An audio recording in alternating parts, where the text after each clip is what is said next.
하나님 말씀 신약성경 마태복음 4장입니다. 마태복음 4장 1절 말씀부터 4절 말씀까지 보겠습니다. 마태복음 4장 1절부터 4절까지. 몇 절 안 되니까 우리 다 같이 한 목소리로 함께 합독하십시다. 시작. 그때에 예수께서 성령에게 이끌리어 마귀에게 시험을 받으러 광야로 가사 40일을 밤낮으로 금식하신 후에 줄이신지라. 시험하는 자가 예수께 나와서 이르되 내가 만일 하나님의 아들이여든 명하여 이 돌들로 떡덩이가 되게 하라. 예수께서 대답하여 이르시되 기록되었으되 사람이 떡으로만 살 것이 아니요 하나님의 입으로부터 나오는 모든 말씀으로 살 것이라 하였느니라 하시니. 아멘. 새해 들어서 이 해에 우리가 기본적으로 해야 되는 일을 먼저 살펴보는 그러한 시간들을 갖고 있습니다. 이 첫 주에 예배에 대해서 말씀드렸습니다. 그 어떤 세상의 일보다 먼저 우선되게 중요하게 해야 하는 일이 예배다 말씀드렸습니다. 예배에 성공하는 자가 신앙에 성공하고, 예배에 성공하는 자가 인생도 성공하고 하나님의 복을 받게 되는 겁니다. 둘째 주에는 주일에 대해서 말씀을 드렸습니다. 하나님께서 안식일을 우리에게 허락해 주셨는데, 안식일을 완성하신 우리 예수님이시기에 더 이상 날짜에 매일 의미가 없지요. 그러나 처음 창조하실 때 안식일을 제정하시고 그 제정하셨던 그 뜻, 의미, 정신은 주일에 그대로 옮겨와서 주일날 쉬어야 하는 것이죠. 하나님이 우리를 위해서 안식일을 주신 것입니다. 우리를 위해서 쉬라고 안식을 주셨는데 쉬지 않고 계속 일하게 되어지면 우리가 병드는 거죠. 영이 병들고 육이 병들게 되는 겁니다. 우리가 건강하게 살려면 주일을 지켜야 되는 거죠. 주일을 지키되 그냥 쉬기만, 단순히 안식하는 것에만 의미를 두고 무의도식하면서 쉰다고 한다면 그건 제대로 주일을 지키는 게 아니죠. 주일은 하나님이 거룩한 날로 만드셨는데 이 거룩한 날로 이 날을 지키려면 구별해야 되는 거죠. 엿새 동안과 다른, 엿새 동안 했던 일과 다른 일을 하면서 구별된 날로 만들어야 거룩하게 지내는 것입니다. 엿새 동안 하던 일 계속 하거나 엿새 동안 하던 일 계속 하게 되어지면 구별됨이 없는 거예요. 그렇게 하면 거룩한 날로 주일을 지킬 수 없는 것이죠. 엿새 동안은 여러분이 하시는 일들을 힘써 일하고 주일날은 하나님 앞에 예배드리는 날로, 형제들 만나는 일로, 선하고 생명 구하는 일로 구별하셔야 돼요. 그렇게 구별해서 이 날을 지키고 이 날을 일하게 되어지면 그게 진정으로 우리가 쉬는 것입니다. 우리 영혼이 쉬는 거예요. 하나님 그렇게 거룩함으로 주일을 지키면서 영육이 쉬게 하시는 것이죠. 주일을 지키라고 하는 이유는 이 날이 세상의 그 어떤 날보다 복되기 때문입니다. 세상에 우리를 복되게 하는 날이 많고 복되게 하는 사람, 복되게 하는 여건과 환경이 많습니다만 이 날하고 비교해 보면 세상의 복은 비교가 되지 않는 거예요. 세상에 복이 많다고 하더라도 그 결국은 다 불타고 사라지고 죽으면 다 없어지는 것 아닙니까? 그런데 이 날의 복은 신령한 복이고 영원한 복이에요. 여러분, 천국을 연습하는 겁니다. 저보고 목사님 천국을 좀 보여주세요. 여기가 천국이에요. 제대로 예배 드리고 제대로 형제들과 교제하고 제대로 여기서 주일을 즐겁게 지내면 앞으로 내가 갈 천국을 이 주일날 맛을 보는 거예요. 가장 복된 날인 것입니다. 복을 주기 위해서 주일을 지키라고 하는 거예요. 정작 가장 신령한 복이 임하는 이 날을 잘 모르는 거죠. 성수주일이라고 옛날에 우리 선배들은 말을 했는데 그 정도로 목숨을 지켜까지 버리면서까지 우리에게 복이 되는 날이 이 날이다. 자기 목숨보다 더 큰 게 뭐가 있겠습니까? 그런데 이 날이 그거보다 더 큰 복이 있다는 거예요. 얼마나 주일날 임하는 복이 큼을 알았으면 목숨까지 내놓고 주일을 지키려고 했겠습니까? 우리가 그렇게 오늘 부른 찬송이 가장 복된 이 날은 하늘 안식표로다.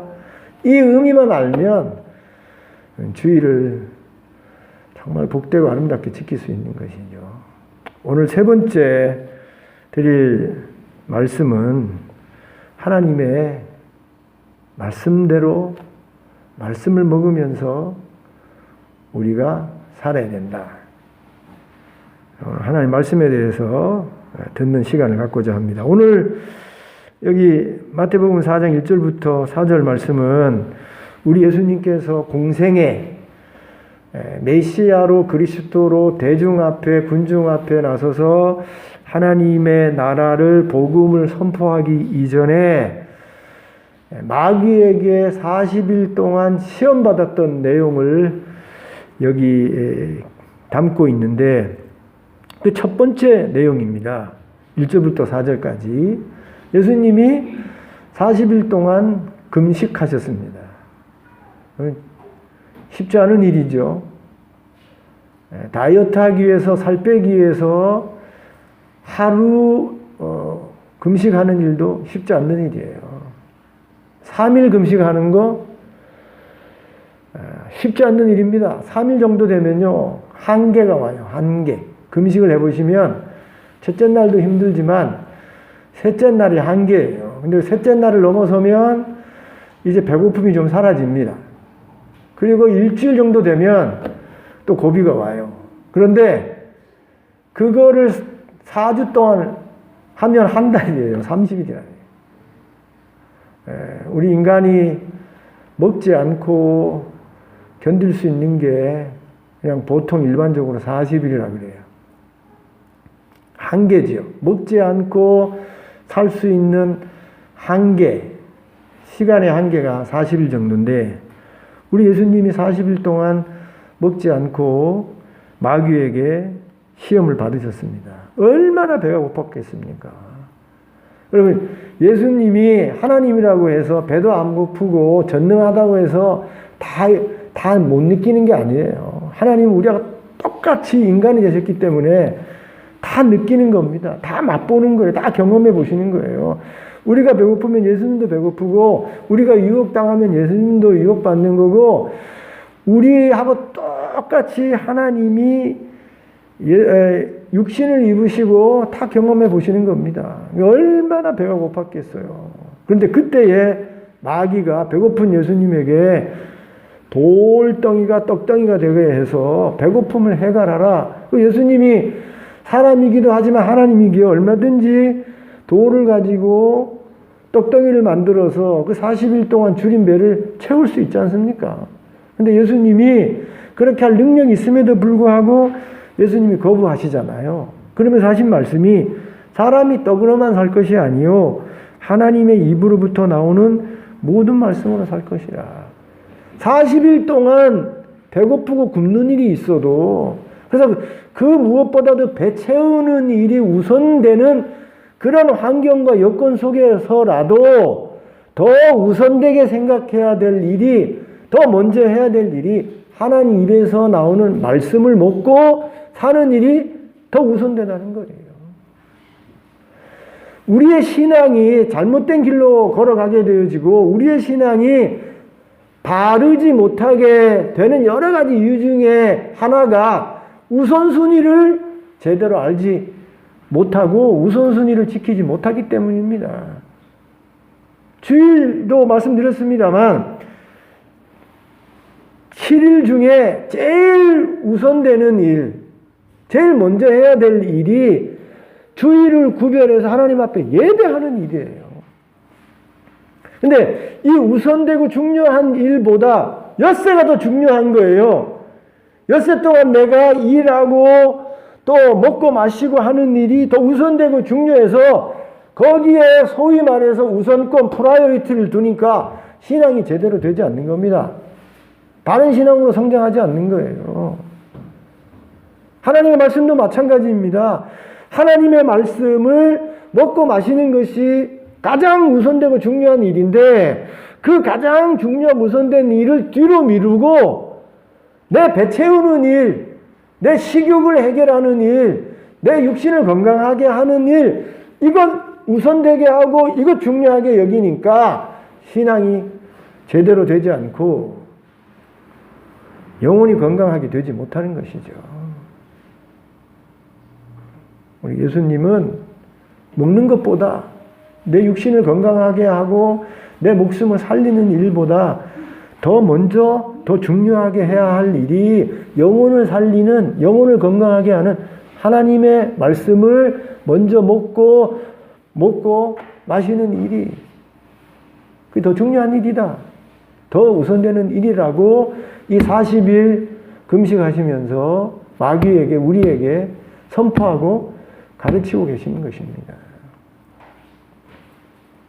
왜 이렇게 하나님의 말씀이 우리의 삶에 그 어떤 것보다 우선되고 중요하고 먼저 되어야 하는가?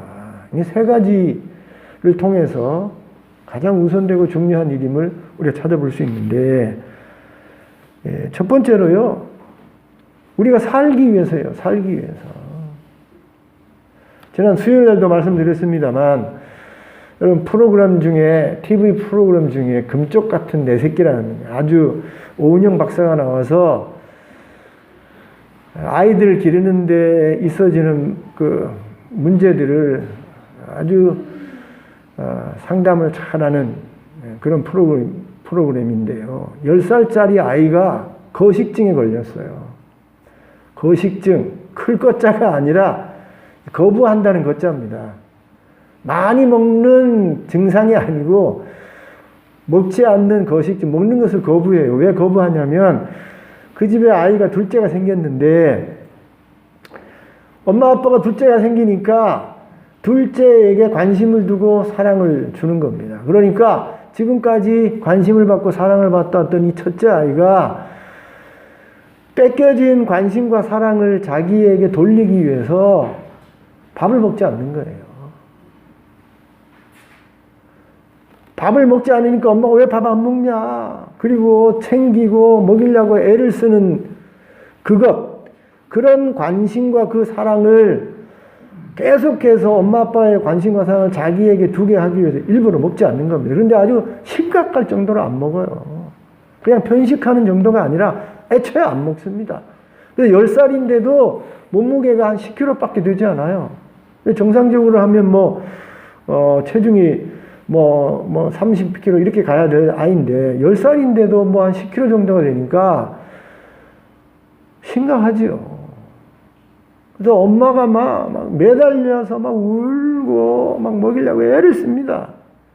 그런데 먹어서 키가 크고 살이 찌는 순간 엄마가 나에 대한 염려와 관심을 끄고 둘째에게 관심을 둘까봐 절대로 먹지 않습니다. 아이가 얼마나 심각해요. 먹지 않아요. 애가 그래서 크지도 않고 애가 힘도 없고 결국은 그 오은영 박사가 이거는 상당 심리의 문제가 아니고 당장 먹지 않으면 애가 죽는다. 병원에 입원시켜라. 입원시켜요. 입원시켜서 병원에서도 막 먹이려고 하는데 절대 안 먹습니다. 그래서 최후로 하는 방법이 무엇이냐면 닌겔. 근데 애가 닌겔을 맞으면서도 막 울어. 내가 이거 닌겔 맞고 살이 찌고 이렇게 되면 또 그 엄마와 아빠의 관심과 사랑이 지금 막 병원에 집어넣고 이렇게 막 자기를 위해서 애를 쓰는데 그 관심이 더 없어질까봐 막 울면서 그런 모습을 봤어요. 제가 볼 때는 그렇게 하다 죽겠더라고, 아이가. 사랑이, 여담입니다만, 옆에 있는 사람 사랑 좀 많이 해주세요. 여러분의 남편, 아내, 자녀들, 우리 인간이요, 그렇게 사랑받기를 좋아하고 관심받기를 좋아합니다. 그런데 그 관심과 사랑이 충분하지 않으면 이런 거식증 같은 아이가 10살짜리가 뭘 알겠어요. 그런데 그 관심과 사랑을 받기 위해서 음식까지 거부하면서 그걸 받기를 원하는 겁니다. 근데 제가 보니 죽겠더라니까. 여러분, 먹지 않으면 죽는 거예요. 먹지 않으면 자라지 않는 겁니다. 우리 육신이 건강하게 살려면 반드시 먹어야 되는 거예요. 삼시세끼 잘 챙겨 먹어야 되는 겁니다. 저희 어머니가 85세이신데 잘 잡수치 못해요. 제가 막 뭐라 그럽니다. 모래 같아도 잡수셔야 된다고. 맛이 없다고, 음식이 맛이 없다고. 안 먹으면 죽습니다. 건강하게 사시려면 막 입에 입맛이 없어도 감사하면서 막 먹어야 된다고. 여러분, 우리 인간은 먹지 않으면 병들고 먹지 않으면 건강 잃게 돼 있어요. 저 여러분이 건강하게 사시려면 뭐 해야 돼요? 잡수셔야 돼. 박근혜 집사님, 잡수셔야 됩니다. 권사님도 잡수고, 이금자 집사님도 잡수고, 때로는 몸이 아파서 입맛이 없더라도 다시 건강하게 회복되려면 먹어야 돼요. 먹는 일에 신경을 써야 됩니다. 안 먹으면 6살짜리 아이가 10kg 돼서 죽어가는 것처럼 병들고 자라지 않고 어릴 수밖에 없어요. 잡수셔야 돼요. 우리가 건강하기 위해서 얼마나 노력합니까? 이 육신을 건강하게 만들기 위해서 정말 많은 노력하잖아요. 운동도 하고, 이런저런 건강해지는 방법이 무엇인지 연구해보고 공부해보고 그렇게 하려고 노력하지 않습니까? 특별히 먹는 일에 얼마나 관심을 둡니까? 여러분, 옛날 같으면 먹을 것이 없어가지고 이 먹는 그 자체가 감사한 일이고 먹는 그 자체가 축복이었는데, 요즘은 뭐 먹는 것이 넘치고 넘쳐서 오히려 골라 먹는 것이죠. 무엇이 건강한 것인가? 이렇게 먹어야 장수할 수 있다고 하는데, 이렇게 먹어야 건강한다고 하는데 하고 우리가 골라 먹는 그런 시대가 되어졌어요. 그렇게 오늘날의 사람들이 이제 단지 배만 채우는 것이 아니라 우리 육신의 건강을 위해서 우리 육신에 좋은 것이 무엇인지 찾아서 골라 먹는 그런 시대가 된 것입니다. 그런데 이렇게 우리의 육신의 건강을 위해서 우리가 골라 먹고 찾아 먹는 그런 시대, 그렇게 육신을 건강하게 하는데 관심을 그 어떤 때보다 많이 두는 시대인데, 정작 우리의 영혼을 위해서, 우리의 영혼의 건강을 위해서 먹고 마시는 일에는 별로 신경 쓰지 않는다는 겁니다. 여러분, 우리 인간이 저기 공산주의자처럼, 여러분, 공산주의의 이론이 무엇입니까? 유물론이에요, 유물론. 그 사람들이 물질만 나눠 쓰는 공산만 하자는 게 아니고, 그 사람들의 인간에 대한 이해는 유물론이에요. 우리 인간의 영혼이 어디 있는가, 정신이 어디 있는가. 우리 인간은 물질로 되어 있다. 영혼은 없다. 그렇게 가르치고 주장하고 그런 철학 속에서 살아가는 사람들이 공산주의자 아닙니까? 그런데 하나님은, 성경은 우리 인간이 물질로만 구성된 게 아니라 영혼으로 구성됐다. 육과 영혼이 합해져서 그래서 인간이 되어졌다. 하나님이 흙으로 만들어서 그 속에 생기를 불어넣어서 영혼을 불어넣어서 인간이 되게 하셨다. 그렇게 말씀하고 있지 않습니까? 우리 인간은 육신과 영혼이 합해질 때 그때 온전한 인간이 되는 거예요. 그래서 우리 육신과 영혼, 우리 전인이 건강해지려면 육신의 건강을 위해서도 잘 먹어야 되지만 영혼의 건강을 위해서도 잘 먹어야 하는 것입니다. 육신의 건강을 위해서 잘 챙겨 먹고 잘 골라 먹듯이 영혼의 건강을 위해서도 잘 골라 먹고 잘 챙겨 먹어야 되는 거예요. 그런데 말씀드린 대로 육신의 건강을 위해서는 때에 맞게 좋은 것 잘 챙겨서 찾아서 골라 먹는 일은 정말 잘 하는데 영혼의 건강을 위해서 골라 먹고 찾아 먹는 일은 잘 하지 않는다는 게 문제인 것입니다. 먹지 않으니요. 영혼의 건강을 위해서 관심도 두지 않고 중요성도 생각하지 않고 관심을 두지 않고 사니 여러분 우리의 영혼이 건강할 리가 없는 것이죠.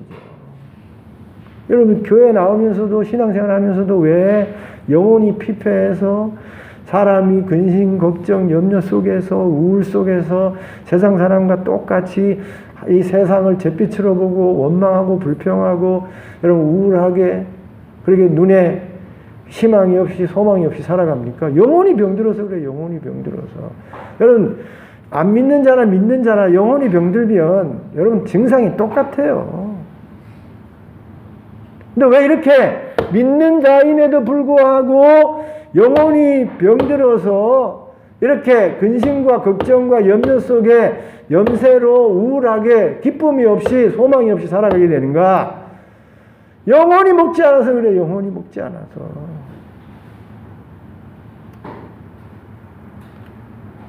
저희 영혼이, 저와 여러분의 영혼이 건강해지려면 다른 방법이 없어요. 여기 우리 예수님이 말씀하신 대로 사람이 떡으로만 살 것이 아니요. 전인, 영혼과 육신으로 구별된 사람이 건강하게 살려면 떡으로만 살 것이 아니요. 하나님의 입으로부터 나오는 모든 말씀으로 살 것이야. 하나님의 말씀을 먹어야 하는 겁니다. 하나님의 말씀을 챙겨 먹어야 되는 거예요. 하나님의 말씀을 우리가 왜 읽고 듣고 배우고 그 말씀대로 살아야 되냐면 살기 위해서요. 내 영혼이 전인인 사람이 온전히 건강하게 살기 위해서 하나님의 말씀을 읽고 듣고 배우고 여러분 실천하는 그런 삶을 살기 위해서 해야 하는 것입니다. 여러분 시편 119편은 하나님의 말씀에 대해서 성경 중에 가장 긴 그런 절이죠. 거기 시편 119편 25절에 보면 이런 말이 나와요. 내 영혼이 진토에 붙었사오니. 하나님을 믿는 사람인데 신앙생활 잘하는 사람인데도 불구하고 영혼이 진토에 붙었대요. 땅에 완전히 붙었다는 겁니다. 얼마나 힘들고 어려운 삶을 지금 살고 있으면 영혼이, 정신이, 마음이 진토에 붙었다고 하겠습니까?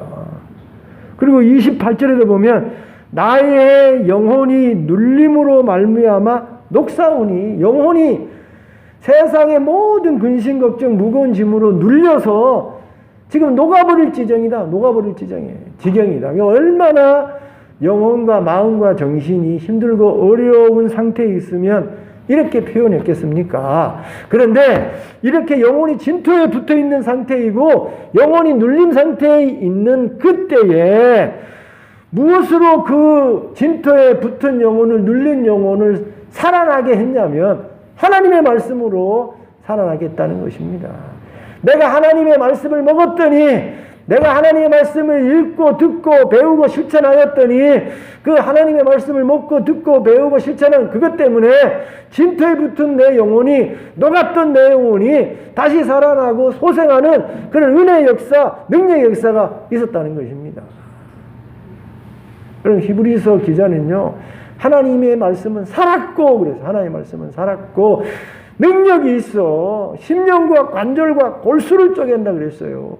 여러분 세상의 글과 말씀은 여러분 읽으면 좀 감동이 되지요. 그리고 위로도 돼요. 그리고 좋은 지식도 줘요. 그러나 심령을 쪼개지는 못하는 겁니다. 관절을 쪼개지는 못하는 거예요. 근데 하나님의 말씀은 살아서 심령과 관절과 골수를 쪼개서 우리의 인생 확 바꿔버리는 거면 새로운 사람으로 만드는 거예요. 하나님이 이 세상을 뭘로 창조하셨습니까? 말씀으로 창조하셨잖아요. 말씀이 얼마나 능력이 있으면 이 상상할 수 없는 우주가 한순간에 생겨났겠습니까? 말씀 한마디로 이 지구에 이 모든 것들이 다 생겨나지고 우주의 모든 것들이 말씀 한마디로 다 생겨났잖아요. 얼마나 능력 있는 말씀이에요.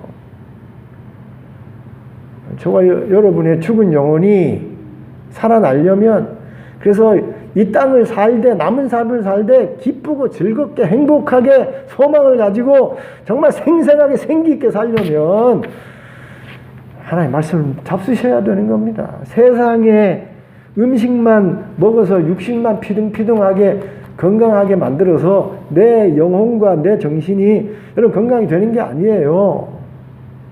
내 영혼이 맑고 내 정신이 내 마음이 건강하고 그래서 기쁘고 즐겁고 생동감 있는 인생을 살려면 하나님의 말씀 먹어야 되는 겁니다. 하나님의 말씀을 읽고 듣고 배우고 실천하는 먹는 일을 해야 되는 거예요. 살기 위해서 잡수셔야 되는 거예요.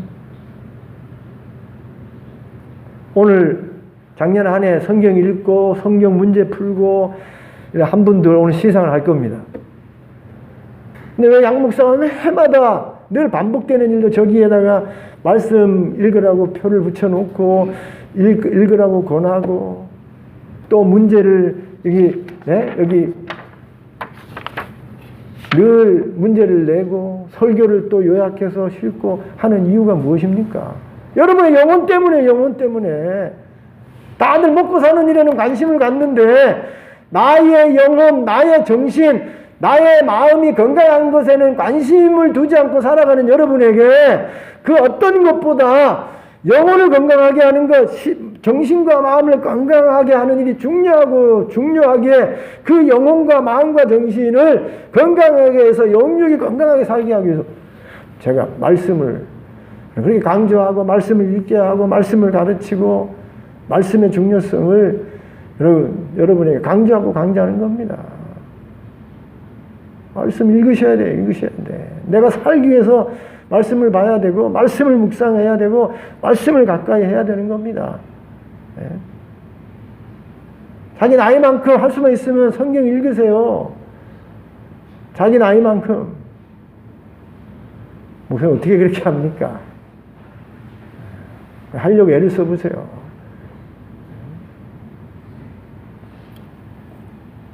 살기 위해서라도 하나님의 말씀 읽어야 되는 겁니다. 두 번째, 왜 하나님의 말씀을 우리가 읽고 또 듣고 배우고 먹어야 하는가?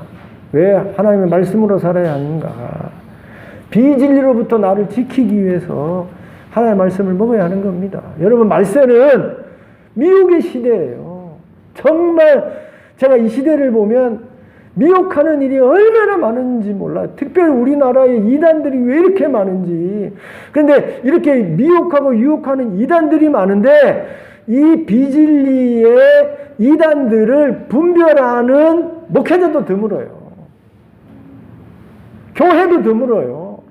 그러니 목회자가 비진리를 제대로 분별해서 교회를 가르치고 성도들을 가르치고 지도하는 일을 못하니 교회도 성도들도 제대로 분별하지 못하고 이게 진짜인지 가짜인지 분별하지 못하고 그냥 대충 신앙생활 하는 겁니다.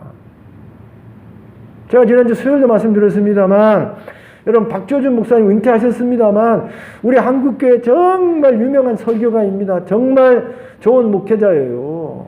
그런데 이 박조준 목사님 이렇게 설교하고 우리한테 좋은 교훈을 주시는데 그분이 내용 중에 무엇인가 하면 우리 한국교회 7, 80%가 무속종교라는 게 무속종교.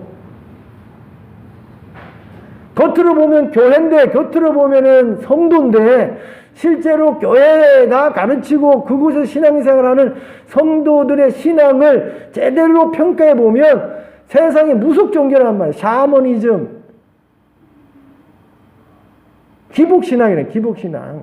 저기 절에 가서 부처님께 비나이다 하는 것이나 교회에 와서 기복해서 예수님에게 비나이다 복 주시옵소서 똑같다는 거예요. 내용이.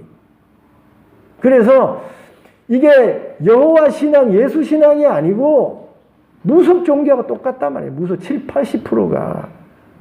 이건 60%도 아니고 40%도 아니고요. 70-80%가 한국교회의 신앙과 성도들의 신앙을 무속 종교로 규정했다니까요. 얼마나 무서운 일입니까? 왜 이런 일이 벌어집니까? 성도들이 무지해서 그래요. 성도들이 제대로 몰라서 그런 것입니다. 알면 여러분 그렇게 무속 종교의 그런 비진리에 잘못된 길로 잘못된 신앙을 하지 않지요. 제대로 모르니 무지하니 분별 없이 내가 신앙생활 잘하고 우리 교회가 좋은 교회로 생각하고 있는 것이죠. 그 왜 무지합니까? 왜 우리 한국교회 성도 심지어 목회자까지도 무지해서 분별을 못합니까? 하나님의 말씀을 먹지 않기 때문이에요.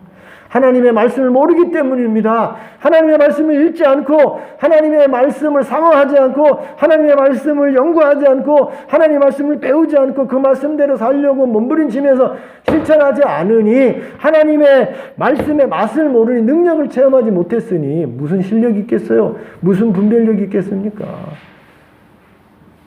이리 끌면 이리 끄는 대로 저리 끄면 저리 끄는 대로 분별 없이 그것이 진리인 줄 알고 따라가는 것입니다.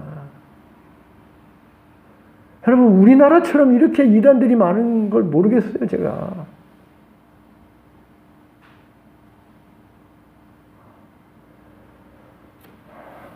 참, 여러분 감사하게 생각하십시오. 우리 통역만 해도 말이요 앞에 하나님의 교회 요 원문극에 올라가다 보면 지방교회 저 원문극 또 내려가다 보면 제7 안식일교회 그 밑에 가면 몰몬교회 이 작은 여러분 이 통영 땅이에요. 뭐 이단 뭐 없는 게 없어요. 신천지 하나님의 교회 뭐 구원파 뭐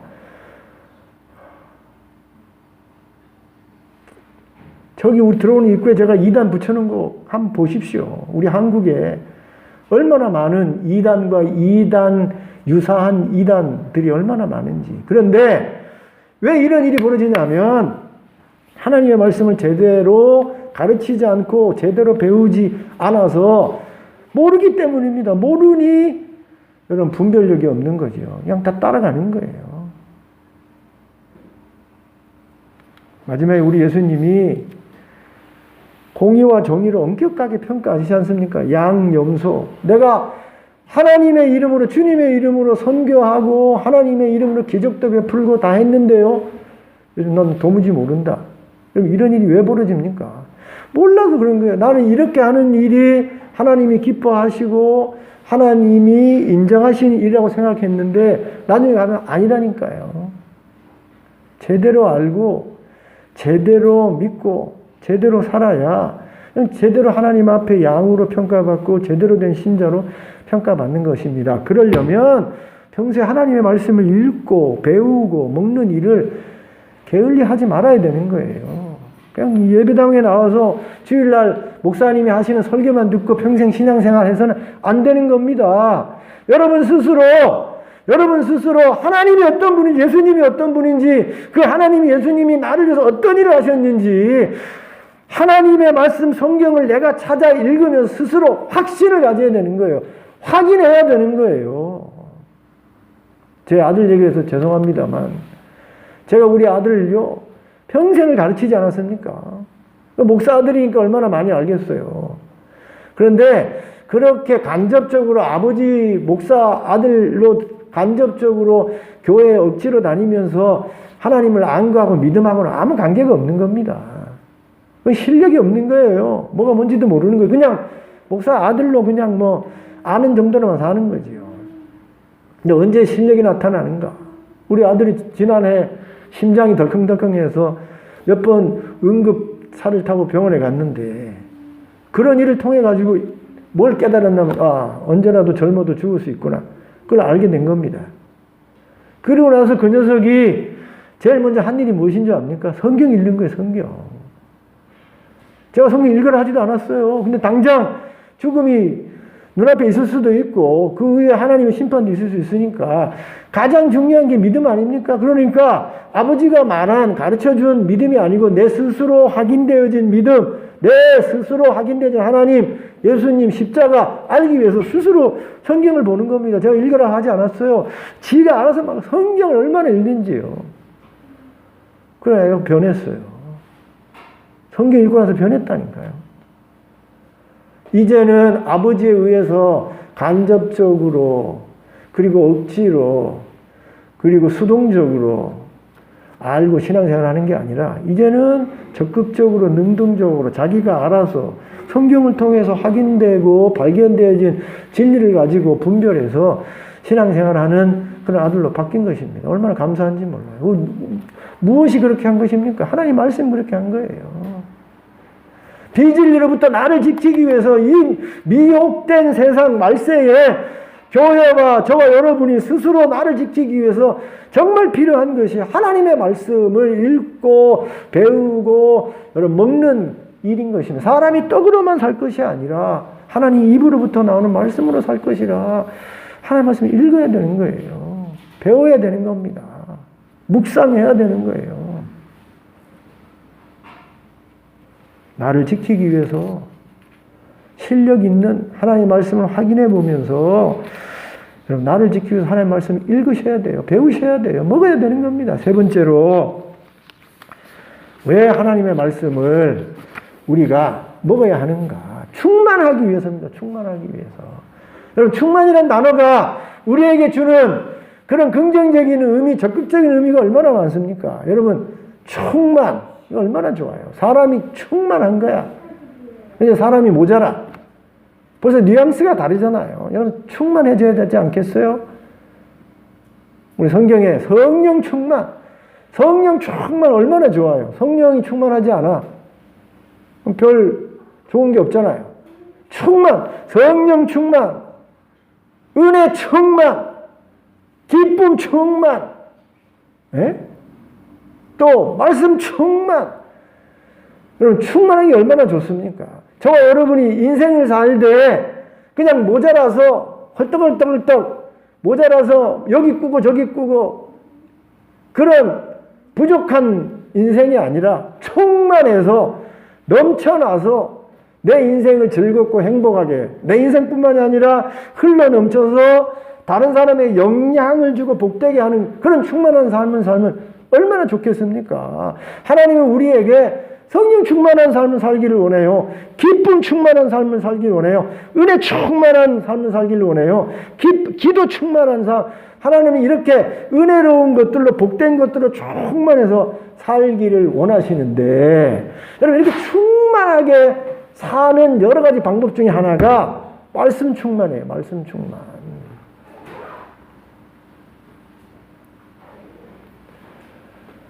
여러분 저와 여러분이 영혼을 병으로 생각한다 그러면 여기 하나님의 말씀으로 꽉 채웠다고 하십시다.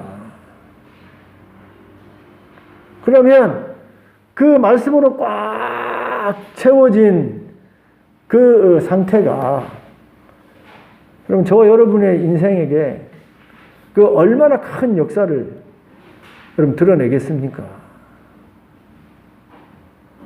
아까도 말씀드린 것처럼 하나님의 말씀은 살았잖아요. 능력 있지 않습니까? 이 살아있는 하나님의 말씀이, 능력 있는 하나님의 말씀이 내 안에 꽉 채워져서 충만해져서, 아니 충만한 정도가 아니라 막 흘러 넘칠 정도로 되어지면 그 능력의 역사가, 그 살아있는 역사가 나의 삶 속에서, 나의 영혼 속에, 나의 가정 속에, 일 속에 막 나타나지 않겠어요?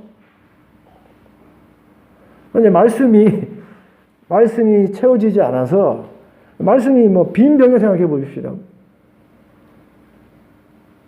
나도 갈급한 거야, 나도. 내가 지금 힘들고 어려운데, 나의 영혼을, 나의 삶을, 이 기가를 해결하고, 이 힘든 인생을 힘을 주고, 이 인생을 기쁘게 하고 능력을 주는 그런 말씀이 하나도 없어. 다 비어 있으니, 얼마나 힘든 삶을 살겠습니까? 그런데 내 신앙 속에, 내 삶 속에, 내 모든 시간 속에 모든 여건 하나님 말씀이 꽉 채워져서, 아니 채워진 정도가 아니라 막 넘쳐서 오버플로우가 되어져서 내가 힘들 때마다 어려울 때마다 힘이 되고 능력이 되는 하나님의 말씀이 나를 위로하고 나를 인도하고 나를 바꾸고 하는 그런 충만한 역사가 있으면 얼마나 우리의 인생이 여러분 건강하고 신나는 인생이 되겠습니까? 성경에 성령 충만을 받아라. 술 취하지 말라. 이는 방탕한 것이니 오직 성령 충만을 받아라. 성령 충만에 대해서요. 이거 뭐 어떤 상태가 성령 충만인가 하면 오해할 때가 참 많아요. 성령 충만한 상태를 마치 마약 먹어서 엑스타시, 이게 뭐 사람이 정신이 왔다 갔다 하면 다른 그런 좋지 않은 예입니다만 빙의라고 해요. 빙의. 귀신에게 빙이 된다. 다른 사람에게 빙이 된다. 그런 상태를 성령 충만이라고 생각하는 경우가 많은데 여러분 그렇지 않습니다. 성령 충만은요.